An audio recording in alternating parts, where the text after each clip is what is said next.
Hello अस्सलाम वालेकुम। कैसे हैं आप सब? उम्मीद है कि आप सब खैरियत से होंगे। मैं हूं मल्लिका और आप देख रहे हैं द मल्लिका नेचुरल वर्ल्ड। दोस्तों, सर्दी, खांसी, जुकाम या बलगम या फिर छींक आना ये आम सी समस्या हो गई है।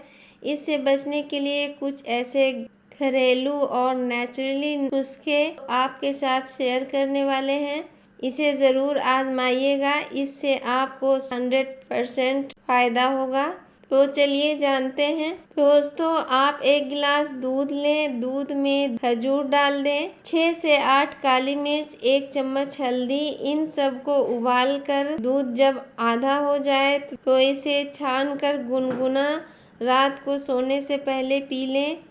दोस्तों, जब आप सुबह उठेंगे तो काफ़ी हद तक आपको आराम मिलेगा। दोस्तों, दूसरा नुस्खा ये है कि आपको सर्दी, खांसी और जुकाम में गर्म चीज़ों का इस्तेमाल आपको करनी चाहिए, जैसे चाय, कॉफ़ी, सूप, गर्म पानी आप पी सकते हैं। और जैसे चाय, कॉफ़ी, सूप, गर्म पानी पिएं। इसके अलावा लहसुन को छील लें। छीलने के बाद घी में भून लें और इसे गर्म पानी के साथ लें। इससे भी आपको काफ़ी हद तक फ़ायदा होगा।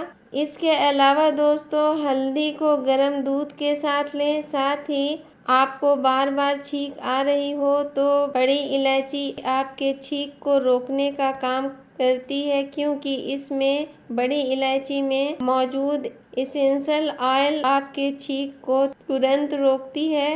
दोस्तों, एक बड़ी इलायची लें और मुंह में रखें और धीरे धीरे इसे चबाएं।